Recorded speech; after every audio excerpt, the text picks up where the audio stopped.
नमस्कार। Test series 10 Bihar SI हम लोग आज के वीडियो में डिस्कस करेंगे। जैसा कि आपको पता है कि प्रीवियस ईयर में जो भी क्वेश्चन पूछे गए हैं उसी के आधार पर आपका पेपर भी बनना है और उसी के आधार को हम बनाकर आगे की तैयारी भी हमें करनी है। तो प्रीवियस ईयर के जितने भी पेपर हैं जो एग्ज़ाम में आए हुए हैं या उस टाइप के क्वेश्चन बन सकते हैं, उन सभी को हमें देखना हमारे एग्ज़ाम के लिहाज से बहुत ही अच्छा साबित होगा। तो उसी सीरीज में आज हम लोग प्रैक्टिस सेट नंबर 10 डिस्कस करेंगे। यदि आप बिहार एसआई या कोई भी अन्य कॉम्पिटिटिव एग्ज़ाम की तैयारी कर रहे हैं जिसमें जीके और जीएस से क्वेश्चन आते हैं तो ये वीडियो आपके लिए होने वाला है। तो चलिए स्टार्ट करते हैं आज का वीडियो।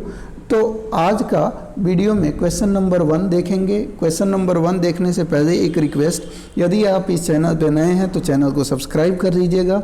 वीडियो अंत तक देखिए। अगर वीडियो पसंद आए तो प्लीज़ वीडियो को लाइक कीजिए और लोगों तक इसे ज़रूर शेयर कीजिए। अगर इसका PDF चाहिए तो डिस्क्रिप्शन में जाकर लिंक दिया गया है टेलीग्राम का, वहाँ से आप इसका PDF प्राप्त कर सकते हैं। तो क्वेश्चन नंबर 1 चलिए डिस्कस करते हैं। कहा गया 1 क्वेश्चन है कि हेनसांग भारत के किस विश्वविद्यालय में 6 वर्षों तक पठन पाठन किया था।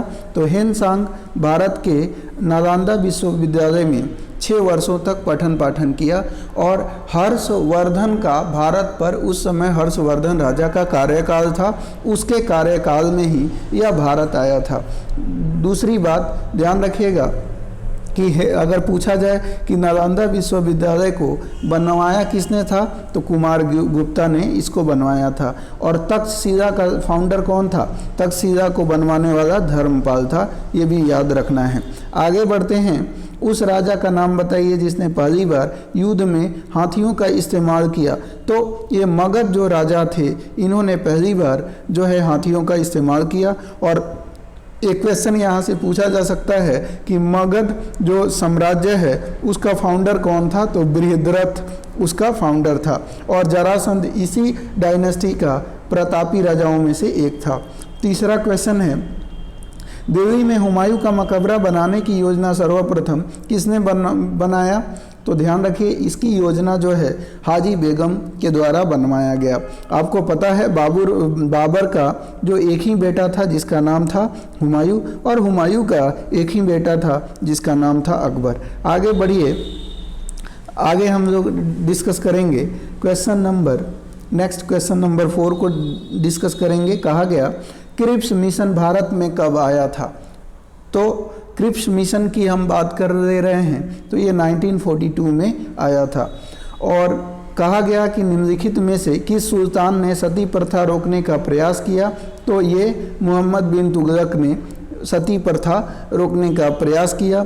तुगलक वंश का सबसे लंबा शासनकाल अगर किसी राजा का रहा तो वो मोहम्मद बिन तुगलक का था। अगला है, तुलसीदास ने रामचरितमानस किसके शासनकाल में लिखी? तो ये अकबर के शासनकाल में इन्होंने रामचरितमानस लिखा। और अकबर का कार्यकाल आप जानते हैं कि पानीपत की दूसरा युद्ध कब हुआ था? तो ध्यान रखिएगा 1656 में पानीपत का दूसरा युद्ध होता है और उसी में अकबर राजा बन जाएगा। तो ध्यान रखिए, माफ़ कीजिएगा 1656 कह रहा हूँ, 1556 में ये पानीपत का दूसरा युद्ध लड़ा जाएगा और अकबर जो होगा राजा बनेगा। तो अकबर 1556 से 1605 तक इनका कार्यकाल रहेगा। ये भी बात आपको याद रखना है। आगे हम अकबर की बात कर रहे हैं तो ध्यान रखिएगा अकबर को अकबर द ग्रेट के नाम से भी जाना जाता है और अशोका को अशोका द ग्रेट के नाम से जाना जाता है। आगे बढ़ते हैं क्वेश्चन नंबर 7 की तरफ। तो 7 क्वेश्चन है, निम्नलिखित में से किस मुगल शासक ने संगीत और नृत्य पर प्रतिबंध लगाया था? तो औरंगजेब के द्वारा जो है संगीत और नृत्य पर प्रतिबंध लगाया गया था। ध्यान रखिएगा औरंगजेब ने अपने बड़े भाई दारा शिकोह की हत्या कर वो राजा बना था। आगे हम बात करें कहाँ पर प्राप्त अशोक के अभिलेख के निचले भागों में मयूर का चिन्ह अंकित है। तो इसका आंसर हो जाएगा लौरिया नंदनगढ़। तो आपको पता ही है कि अशोका ने जो है वो जब इन्होंने एक कलिंगा का वॉर लड़ा और उसके बाद उसने कसम खाई कि वो कभी भी वॉर नहीं करेगा, वो शांति, पूरे दुनिया में शांति का प्रचार प्रसार करेगा, बौद्ध धर्म को उसके द्वारा अपनाया गया। और उसी के क्रम में अपनी पुत्री संघमित्रा और पुत्र माहिंद को बौद्ध धर्म के प्रचार प्रसार के लिए एशिया के अन्य हिस्सों में भेजा था। तो यहाँ पे और इसके अलावा अशोका के द्वारा राज्य के अलग अलग हिस्सों में जो है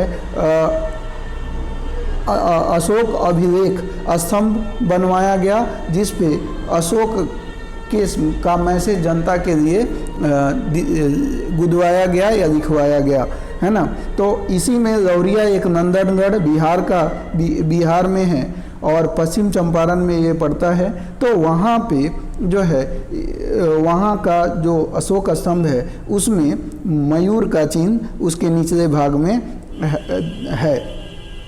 आगे बढ़िए, अगला क्वेश्चन देख लेते हैं। क्वेश्चन नंबर हम देखेंगे, क्वेश्चन नंबर 9 देखेंगे। कहा गया कि भारत में मुद्रा आपूर्ति की स्थिति के संबंध में कहा जा सकता है कि क्या कहा जा सकता है? जनता के पास मुद्रा बैंकों में जमा से कम है, ये कहा जा सकता है। ऑप्शन नंबर ये हो जाएगा।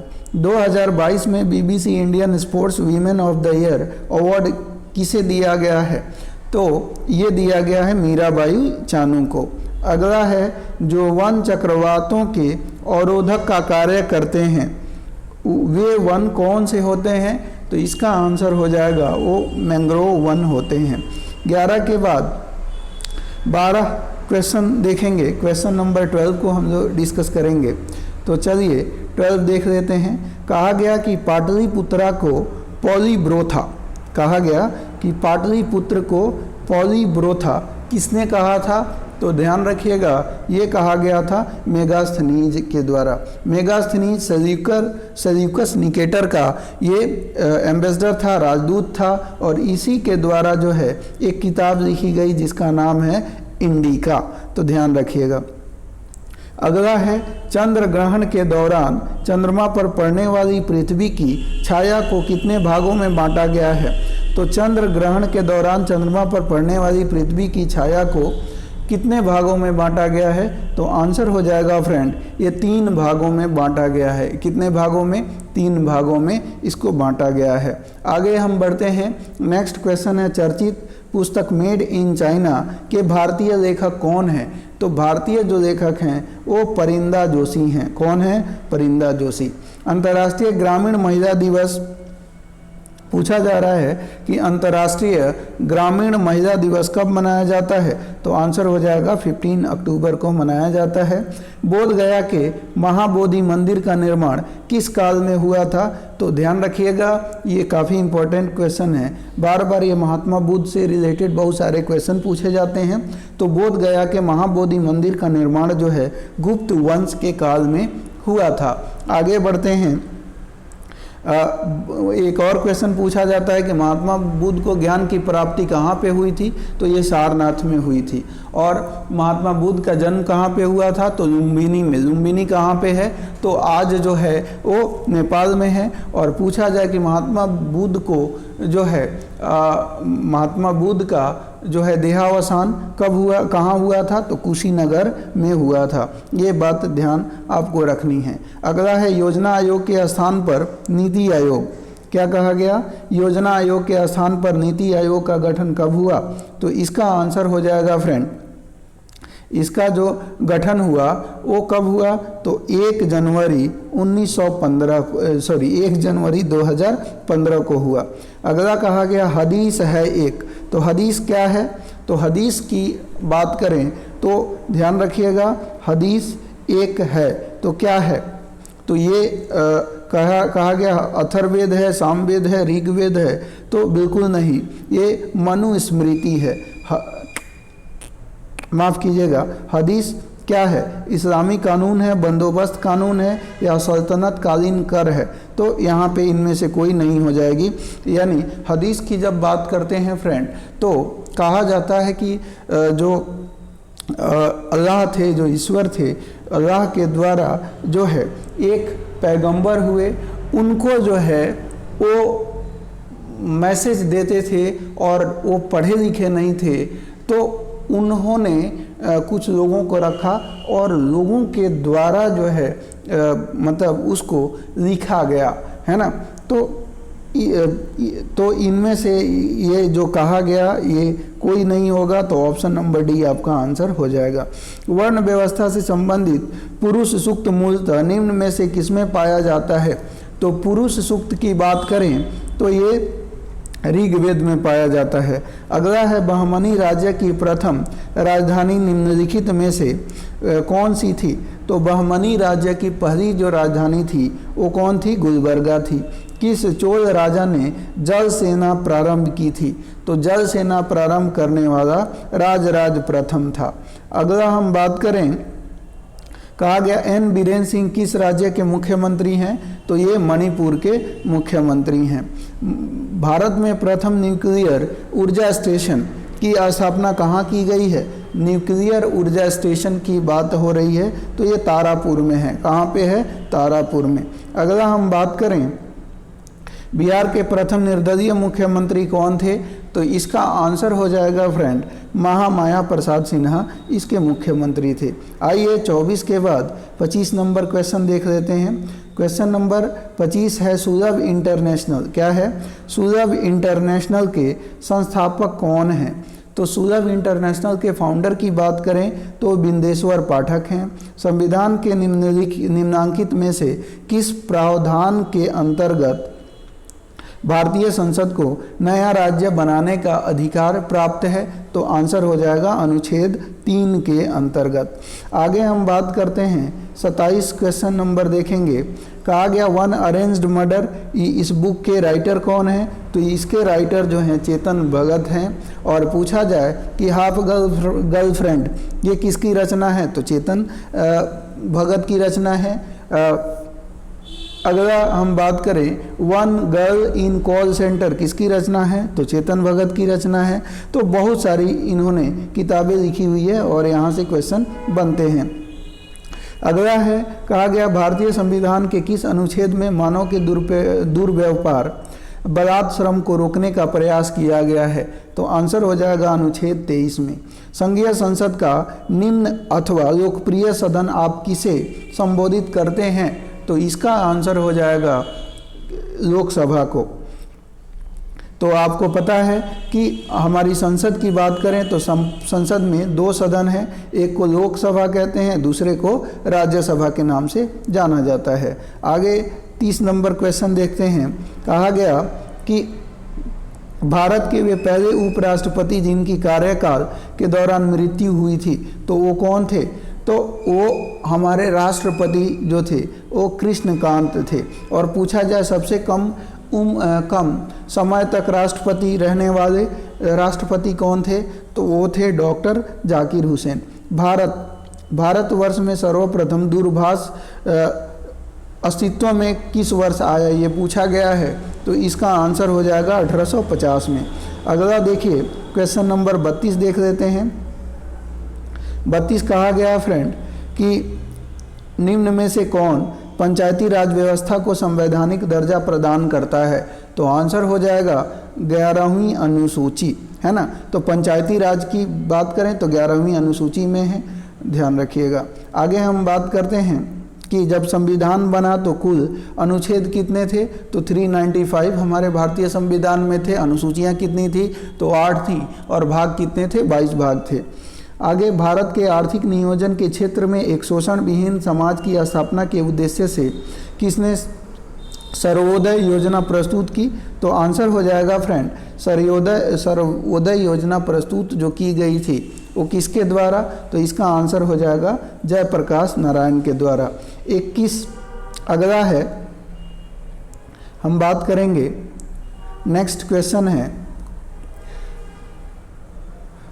अगला क्वेश्चन है आपका, कहा गया कि 21 अप्रैल, क्या कहा गया कि 21 अप्रैल को कौन सा दिवस मनाया जाता है? तो इसका आंसर हो जाएगा सिविल सेवा दिवस के रूप में 21 अप्रैल को हम मनाते हैं। अगला है पूर्ण स्पर्धा में कीमत का लेन देन आप क्या मानते हैं? तो कीमत का लेन देन की बात करें, फर्म जो होता है उसको माना जाता है। अगला देखिए, निम्नलिखित में से भूटान की मुद्रा क्या है? आंसर हो जाएगा आपका भूटान की मुद्रा नगुल ड्रम है। ठीक है, पाकिस्तान की मुद्रा आपको पता है रुपया ही है, श्रीलंका की भी मुद्रा रुपया ही है, और बांग्लादेश की मुद्रा क्या है? टका है। क्या है? टका। और जापान की मुद्रा क्या है? येन है ना। और पूछा जाए कि रसिया की मुद्रा क्या है? रूबल है। और चाइना की मुद्रा क्या है? तो अब क्या है? रिंगिट है। आगे बढ़ते हैं, नेक्स्ट की बात करें 37 के बाद, आइए 38 देख लेते हैं। क्वेश्चन नंबर 38 हम लोग देखेंगे। कहा गया अंग्रेजों ने सिक्के ढालने की टकसाल सर्वप्रथम कहाँ स्थापित की थी? तो इसका आंसर हो जाएगा इन्होंने कलकत्ता में सबसे पहले स्थापित की। भारत में उस राज्य का नाम बताइए जहाँ जंगली गधों का एकमात्र अभयारण्य है। तो आंसर हो जाएगा फ्रेंड, ये हो जाएगा गुजरात। एकमात्र ग्रह जहां दिन की लंबाई उसके वर्ष की अपेक्षा अधिक है वो कौन सा है? शुक्र ग्रह है। परमाणु ऊर्जा नियामक बोर्ड के अध्यक्ष कौन है? तो आंसर हो जाएगा फ्रेंड, ये हैं जी नागेश्वर राव। अगला है, लोक लेखा समिति वार्षिक रिपोर्ट किसे पेश करती है? तो इसका आंसर हो जाएगा, ये जो है लोकसभा अध्यक्ष को पेश करती है। लोक लेखा समिति और प्राक्कलन समिति, ध्यान रखिएगा दोनों एक दूसरे की जुड़वा बहन के रूप में जानी जाती हैं। लोक लेखा समिति की बात करें तो ध्यान रखिएगा, लोक लेखा समिति की बात करें तो इसमें जो है वो लोकसभा राज्यसभा के दोनों सदस्य होते हैं, लेकिन प्राक्कलन समिति में केवल और केवल लोकसभा के सदस्य शामिल होते हैं। अगला हम बात करें, किस भारतीय राज्य में ईसाई जनसंख्या का प्रतिशत उच्चतम है? तो इसका आंसर हो जाएगा मिजोरम में ईसाई जनसंख्या का प्रतिशत उच्चतम है। आसरा, संपूर्ण पोषण और विद्या कानूका किस राज्य की योजनाएं हैं? तो आंसर हो जाएगा ये जो है आंध्र प्रदेश राज्य की ये योजनाएं हैं। ऑप्शन नंबर सी हो जाएगा। किस नागरिक सम्मान की आकृति पीपल के पत्ते के समान होती है? तो भारत रत्न की बात करें तो इसकी आकृति जो है वो पीपल के पत्ते के समान होती है। पूछा जाए भारत रत्न की शुरुआत कब हुई? तो 1954 में, और प्रथम भारत रत्न पुरस्कार 3 भारतीयों को दिया गया था। कौन कौन से? डॉक्टर एस राधाकृष्णन, और दूसरे सी राजगोपालाचारी और डॉक्टर सीवी रमन, इनको दिया गया था। सत्यम शिवम सुंदरम किसका आदर्श वाक्य है? तो आंसर हो जाएगा ये आदर्श वाक्य है दूरदर्शन का। आरबीआई ने किस शहर में रिजर्व बैंक इनोवेशन हब का उद्घाटन किया था? तो इसका आंसर हो जाएगा ये बेंगलुरु में उद्घाटन किया था। आगे, वर्ल्ड एथलेटिक्स ने किसे वीमेन ऑफ द ईयर 2021 घोषित किया है? तो इसका आंसर हो जाएगा फ्रेंड, ये अंजू बॉबी जॉर्ज को। कहाँ की रहने वाली हैं? केरला की रहने वाली हैं। आगे हम बात करें, जलवायु संकट से निपटने हेतु किन एशियाई देशों ने एक समझौता ज्ञापन पर हस्ताक्षर किया है? तो इसका आंसर हो जाएगा आपका इजराइल, जॉर्डन, यूएई, ये सभी हैं। आगे हम बात करें, उड़ीसा में किस नदी पर 110 करोड़ की लागत से रोपेक्स जेटी परियोजना बनाने की घोषणा की गई है? आंसर हो जाएगा आपका धामरा नदी पर। अगला हम बात करते हैं 51 क्वेश्चन की। कहा गया कांच को गहरा नीला रंग किससे प्राप्त होता है? तो कांच को गहरा नीला रंग की हम बात कर रहे हैं तो ये प्राप्त होता है कोबाल्ट ऑक्साइड से। दूध को कुछ देर खुले में रखे जाने पर उसका स्वाद खट्टा हो जाता है, या किसके बनने के कारण ऐसा होता है? तो आंसर हो जाएगा लैक्टिक अम्ल के बनने के कारण। वायुमंडल में ओजोन परत के ह्रास के लिए निम्नलिखित में से कौन सा रासायनिक द्रव्य उत्तरदायी है? तो इसका आंसर हो जाएगा CFCl जो है ओजोन परत के ह्रास के लिए ये उत्तरदायी है। और ध्यान रखिएगा क्लोरोफ्लोरोकार्बन के उत्सर्जन से जो ओजोन लेयर है वो धीरे धीरे कम हो रहा है, और उसका सीधा का सीधा जो असर है, अगर ओजोन परत नहीं होगा तो जाहिर सी बात है डिफरेंट टाइप की हमें चाहे वो मतलब लिविंग कोई भी ऑर्गेनिज्म हो, चाहे वो मानव हो या जंतु जानवर हो, उनको बहुत सारे डिजीज का सामना करना पड़ेगा, जैसे स्किन कैंसर जो है, ओजोन परत जो है वो सूर्य की जो किरणें हैं उसको, सूर्य की किरणों की बात करें तो उसको छान कर और पृथ्वी तक भेजती हैं। उसमें हानिकारक जो भी यूवी रेज होती हैं उनको छान कर भेजती हैं, जिससे कि हमें कोई डिजीज नहीं होता, लेकिन अगर वो डायरेक्ट आएंगी तो हमारे स्किन कैंसर होने की खतरे होंगे और भी ढेर सारे खतरे होंगे। आगे हम बात करें 54 नंबर क्वेश्चन की। शीत काल में पौधे पाले से मर जाते हैं क्योंकि, तो पौधे पाले से क्यों मर जाते हैं? क्योंकि ऊतकों की यांत्रिक क्षति और शुष्कन हो जाती है। आगे हम बात करें मानव में मुख्य नाइट्रोजनी अपशिष्ट कौन सा है? तो नाइट्रोजनी अपशिष्ट की बात करें तो वो यूरिया है। सबसे बड़ा जीवित पक्षी कौन सा है? तो ध्यान रखिएगा शुतुरमुर्ग जो है सबसे बड़ा जीवित पक्षी है। आगे हम बात करते हैं डेंगू ज्वर का कारण है, तो डेंगू ज्वर वायरस के कारण होता है। थैलेसीमिया एक आनुवांशिक बीमारी है, यह किसको प्रभावित करती है? तो आंसर हो जाएगा रुधिर को प्रभावित करती है। असमान वेग और एक समान त्वरण के साथ चल रहे पिंड के लिए इनमें से कौन सा कथन सत्य है? तो वेग समय ग्राफ रैखिक होता है। ऑपरेशन फ्लड किससे संबंधित है? तो ऑपरेशन फ्लड की हम बात करें फ्रेंड तो ये जो है दुग्ध उत्पादन से संबंधित है। आगे हम बात करें ध्वनि की आवृत्ति, तरंगदैर्ध्य और चाल v के बीच क्या संबंध है? तो आंसर हो जाएगा फ्रेंड इसका जो संबंध है यहाँ पे n = v/λ हो जाएगी, v/, वेवलेंथ हो जाएगा। आगे बढ़िए 62 देख लेते हैं। 62 क्वेश्चन क्या कहा गया है? यहाँ पे आपको सुमेलित करना है, तो चलिए सुमेलित करते हैं। सुमेलित करने की बात यहाँ पे कही गई, तो चलिए हम कर देते हैं। कहा गया हाइड्रोलिक दाब का सिद्धांत, तो ये हो जाएगा आपका न्यूटन ने दिया था। हाइड्रोलिक दाब का सिद्धांत की हम बात करें तो ये सिद्धांत जो है, दाब का सिद्धांत जो है वो नहीं, न्यूटन नहीं होगा, यहाँ हाइड्रोलिक दाब का सिद्धांत हो जाएगा फ्रेंड पास्कल ने। किसके? पास्कल ने दिया था। और वहीं बात करें हम गति के जड़त्व का सिद्धांत की बात करें तो इसका मैच आप करेंगे, ये गैलीलियो ने दिया था। किसने? गति के जड़त्व का सिद्धांत की बात हम कर रहे हैं, तो जड़त्व का सिद्धांत, गति के जड़त्व का सिद्धांत ये जो है न्यूटन के द्वारा दिया गया था। किसके द्वारा? न्यूटन के द्वारा दिया गया था। ये ऑप्शन नंबर 4 हो जाएगा। क्या हो जाएगा? 4। और सौर प्रणाली का हीलियोसेंट्रिक सिद्धांत जो है, सौर प्रणाली का हीलियोसेंट्रिक जो सिद्धांत जो है वो किसके द्वारा दिया गया? कोपरनिकस के द्वारा। और वहीं हम बात करें गुरुत्वाकर्षण का सार्वत्रिक नियम, ये किसके द्वारा दिया गया? तो आंसर हो जाएगा सार्वत्रिक नियम, गुरुत्वाकर्षण का सार्वत्रिक नियम ये हो जाएगा आपका किसके द्वारा?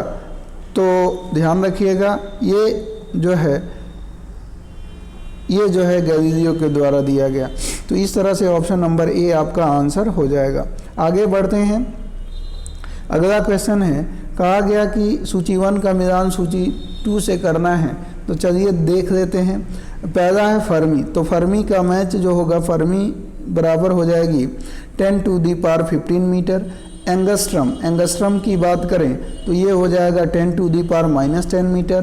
प्रकाश वर्ष की बात करें तो प्रकाश वर्ष जो होगा फ्रेंड ये हो जाएगा 9.46 × 10⁻15। और पारसेक की बात करें तो ये हो जाएगा 3.08 × 10⁻16 मीटर। अगला है कार्नोटाइट किसका अयस्क है? तो कार्नोटाइट की बात हो रही है तो चलिए हम देख लेते हैं कार्नोटाइट किसका अयस्क है। आंसर हो जाएगा ये जो है यूरेनियम का अयस्क है। निम्नलिखित में से संतृप्त वसा अम्ल को छांटना है। तो संतृप्त वसा अम्ल की बात करें तो एसिटिक एसिड संतृप्त वसा अम्ल है। अगला है कहा गया मम्प्स की बात करें तो मम्प्स जो होता है वो किसके द्वारा होता है यहाँ पे आपको बताना है। तो ये विषाणु के द्वारा उत्पन्न रोग है।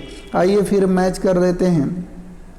मैच करना है यहाँ पे तो देखिए कहा गया हम बात करते हैं तो सर्दी का मिलान हम करें तो किससे करेंगे? सर्दी वायरस से होती है। उसके बाद हम बात करें फाइलेरिया की तो फाइलेरिया किससे होता है? परजीवी कृमि से होता है। मलेरिया की बात करें तो मलेरिया परजीवी प्रोटोजोआ से होता है। और आंत्र बैक्टीरिया से आंत्र ज्वर होता है। तो इस तरह से आपका ऑप्शन नंबर बी हो जाएगा। आगे बढ़ते हैं नेक्स्ट क्वेश्चन की तरफ। ये क्वेश्चन 67 था। 68 क्वेश्चन को देख लेते हैं। कहा गया अंतरिक्ष यान में ऑक्सीजन की आपूर्ति के लिए प्रयुक्त किए जाने वाले एक कोशिकीय शैवाल का नाम बताइए। तो ये हो जाएगा क्लोरेला। कैल्शियम कार्बाइड पर पानी गिराने से उत्पन्न होता है तो क्या उत्पन्न होता है? आंसर हो जाएगा एसीटिलीन। अगला है कुछ ऑटोमोबाइल में पीले रंग के अतिरिक्त हेडलाइट्स क्यों लगे होते हैं? तो इसका आंसर हो जाएगा पीला प्रकाश कुहरे को भेद देता है तथा कुहरे भरी रात में मार्ग को प्रकाशित रखता है इसलिए। अगला है पोर्टलैंड सीमेंट के प्रमुख संघटकों में शामिल है तो इसका क्या आंसर हो जाएगा फ्रेंड? तो ये हो जाएगा लाइम, सिलिका और एल्यूमिना। इंसुलिन स्रावित होता है। आंसर हो जाएगा ये होता है पेनक्रियाज में। अगला है ऑर्थो लेंस के कहा गया कि ऑर्थो लेंस के मुख्य फोकस पर मिलती हुई प्रतीत होने वाली प्रकाश किरण अपवर्तन के बाद डैश निकलेगी। तो आंसर हो जाएगा मुख्य अक्ष के समानांतर। मेंडलीव की आवर्त सारणी में निम्नलिखित समूहों में से किस तत्व समूह को बाद में तालिका में जगह दी गई है? तो आंसर हो जाएगा SCGA और GE। आगे है सोल्डर किसकी मिश्र धातु है? तो इसका आंसर हो जाएगा फ्रेंड टीन और सीसा का। तो दोस्तों इतना ही जीके और जीएस के क्वेश्चन थे। उम्मीद है वीडियो पसंद आई होगी। वीडियो पसंद आई हो वीडियो को लाइक कर दीजिएगा। चैनल पे नए हैं चैनल को सब्सक्राइब कीजिए।